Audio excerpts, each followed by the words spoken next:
नमस्कार। स्वर कथा चैनल के सभी श्रद्धेय श्रोताओं को छठ पर्व की बहुत बहुत शुभकामनाएं एवं बधाई। छठ पर्व छठई या षष्ठी पूजा कार्तिक शुक्ल पक्ष के षष्ठी को आमतौर पर हिंदुओं द्वारा मनाया जाने वाला यह एक महापर्व है। यह सूर्य उपासना का एक अनुपम लोक पर्व है का एक ऐसा मात्र पर्व है जो वैदिक काल से चला आ रहा है। ये पर्व बिहार के वैदिक आर्य संस्कृति की एक छोटी सी झलक दिखाता है। यह पर्व ऋग्वेद में वर्णित सूर्य पूजन एवं उषा पूजन तथा आर्य परंपरा के अनुसार मनाया जाता है। छठ पर्व मूलतः सूर्य की आराधना का पर्व है, जिसे हिंदू धर्म में विशेष स्थान प्राप्त है।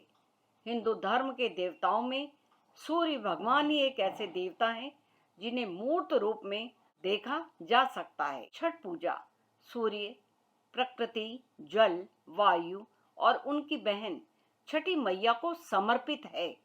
छठी मैया, जिसे मिथिला में रणबे माई भी कहा जाता है, भोजपुरी में सबिता माई और बंगाली में रणबे ठाकुर बुलाया जाता है, पार्वती का छठा रूप। भगवान सूर्य की बहन छठी मैया को त्योहार की देवी के रूप में पूजा जाता है।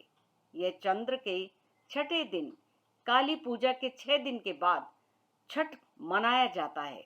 ऐतिहासिक रूप से देखें तो मुंगेर सीता मन पत्थर सीताचरण मंदिर के लिए जाना जाता है, जो मुंगेर में गंगा के बीच एक शिलाखंड पर स्थित है।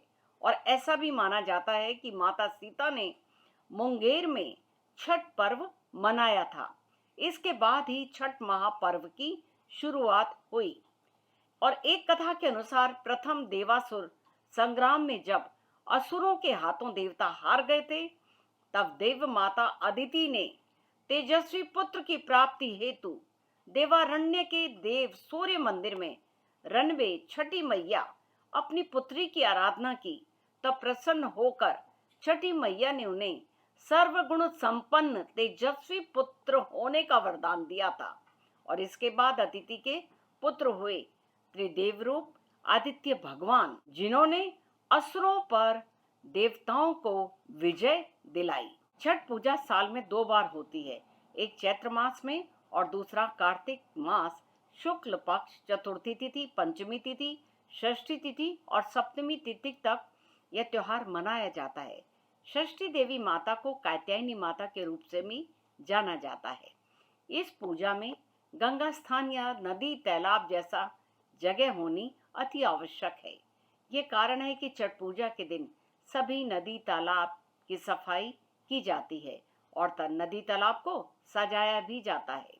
सूर्य की शक्तियों का प्रमुख स्रोत उसकी पत्नी उषा और प्रत्युषा है।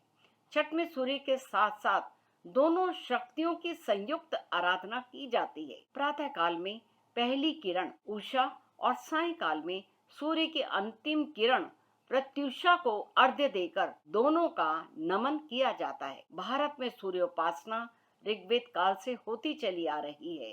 सूर्य और इसकी उपासना की चर्चा विष्णु पुराण, भागवत पुराण, ब्रह्मा वैवर्त पुराण आदि में की गई है। सृष्टि और पालन शक्ति के कारण सूर्य की उपासना सभ्यता के विकास के साथ साथ विभिन्न स्थानों पर अलग अलग रूप में आरंभ हो गई, लेकिन देवता के रूप में सूर्य की वंदना का उल्लेख पहली बार ऋग्वेद में मिलता है।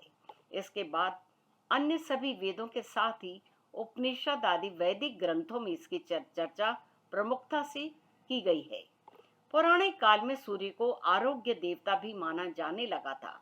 सूर्य की किरणों में कई रोगों को नष्ट करने की एक अदम्य क्षमता पाई गई। ऋषि मुनियों ने अपने अनुसंधान के क्रम में किसी खास दिन इसका प्रभाव विशेष पाया। संभवतः यही छठ पर्व के उद्भव की बेला रही हो। भगवान कृष्ण के पौत्र शांब को कुष्ठ रोग हो गया था।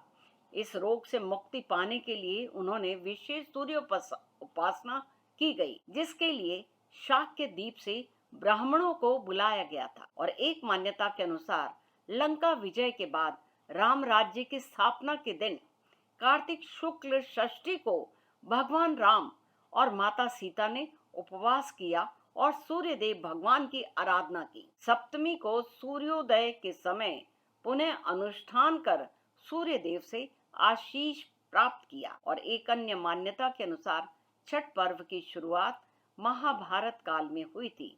सबसे पहले सूर्यपुत्र कर्ण ने सूर्यदेव की पूजा शुरू की। कर्ण भगवान सूर्य के परम भक्त थे। वे प्रतिदिन घंटों कमर तक पानी में खड़े रहकर सूर्य देव की आराधना करते थे। सूर्य देव की कृपा से वे महान योद्धा बने। आज भी छठ में अर्घ्य दान की यही पद्धति प्रचलित है।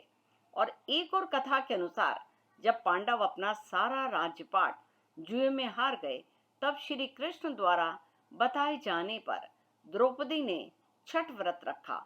तब उनकी समस्त कामनाएं पूर्ण हुई तथा पांडवों को उनका राजपाट वापस मिला। लोक परंपरा के अनुसार सूर्यदेव और छठी मैया का संबंध भाई बहन का है। लोक मात्र का षष्ठी की पहली पूजा सूर्य ने ही की थी।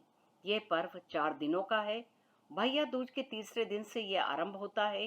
पहले दिन सेंधा नमक, घी से बना हुआ अरवा चावल और कद्दू की सब्जी प्रसाद के रूप में ली जाती है और अगले दिन से उपवास आरंभ होता है।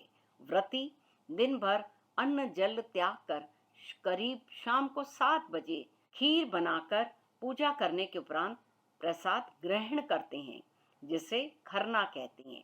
तीसरे दिन डूबते हुए सूर्य को अर्घ्य यानी दूध अर्पण करते हैं और अंतिम दिन उगते हुए सूर्य को अर्घ्य चढ़ाते हैं। पूजा में पवित्रता का विशेष ध्यान रखा जाता है। लहसुन, प्याज इसमें वर्जित होता है और जिन घरों में ये पूजा होती है वहां भक्ति गीत गाए जाते हैं। अंत में लोगों को पूजा का प्रसाद भी दिया जाता है। बिहार में इस पर्व को इस्लाम सहित अन्य धर्मावलंबी भी मनाते देखे जाते हैं। धीरे धीरे यह त्योहार प्रवासी भारतीयों के साथ साथ विश्व भर में प्रचलित हो गया है।